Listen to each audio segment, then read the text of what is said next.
हिंदू धर्म की मान्यता के अनुसार मंदिरों में भगवान का पूजा होना तो आम है। इसके बारे में आपने काफी सुना होगा और कई धामों में जाकर आप भगवान के दर्शन भी करते होंगे। लेकिन क्या आप जानते हैं कि धरती पर एक ऐसा भी जगह है जहां आज भी भगवान कृष्ण स्वयं राधा रानी के साथ आते हैं? हम बात कर रहे हैं वृंदावन स्थित निधिवन की। निधिवन वृंदावन में मौजूद सबसे खूबसूरत जगहों में से एक है। यह वन कई मायनों में बेहद ही खूबसूरत है। इसके साथ इस वन से जुड़े कई रहस्य भी हैं, जिसके के बारे में आज भी कोई पता नहीं लगा पाया है। मान्यता है कि आज भी रात्रि की मध्यम बेला में कृष्ण राधा के संग इस वन में पहुंचते हैं और रास रचाते हैं। इसके बाद निधिवन परिसर में ही बने रंगमहल में दोनों आराम करते हैं। वहां रहने वाले पंडितों के मुताबिक यही कारण है कि निधिवन को प्रतिदिन सुबह खोला जाता है और फिर शाम को आरती पूजा के बाद बंद कर दिया जाता है। सायंकाल की बेला के बाद यहाँ कोई मनुष्य मौजूद नहीं होता। कहते हैं कि शाम होते ही यहाँ से पशु पक्षी भी गायब हो जाते हैं।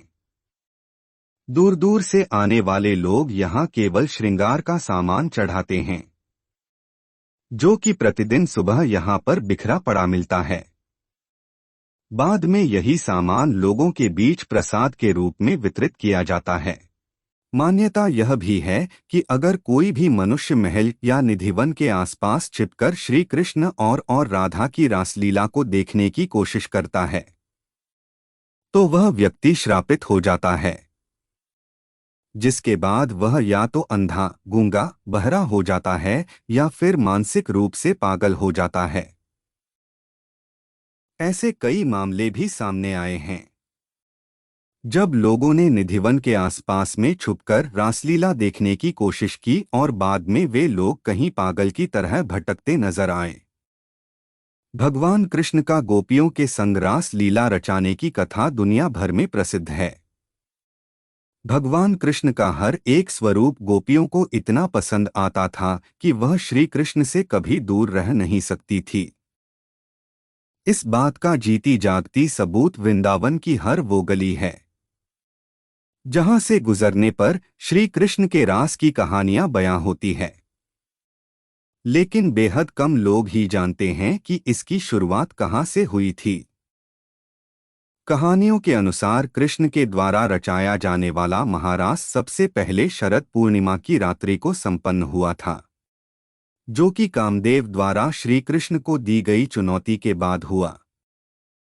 दरअसल देवी सती की मृत्यु के बाद भगवान शिव संसारिक मोह माया को त्याग कर ध्यान मग्न हो गए। जब देवी देवताओं को ऐसा लगा कि शिव के ध्यान को तोड़वाना चाहिए, तब उन्होंने यह काम कामदेव को सौंप दिया।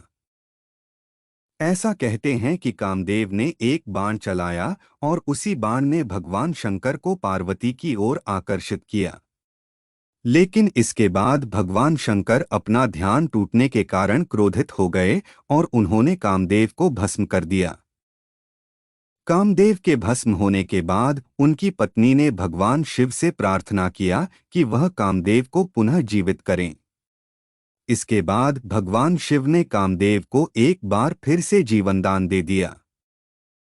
इस घटना के बाद से कामदेव को अपने ऊपर घमंड हो गया कि वह किसी को भी काम के प्रति मोहित कर सकते हैं।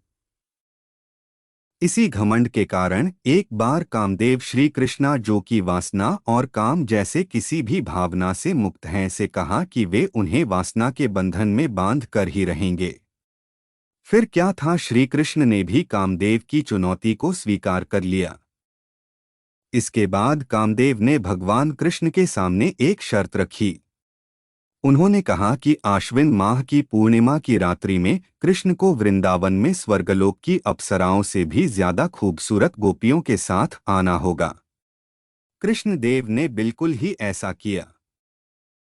जैसा कामदेव ने कहा, वह शरद पूर्णिमा की रात वृंदावन के जंगल में पहुंचे और बांसुरी बजाने लगे।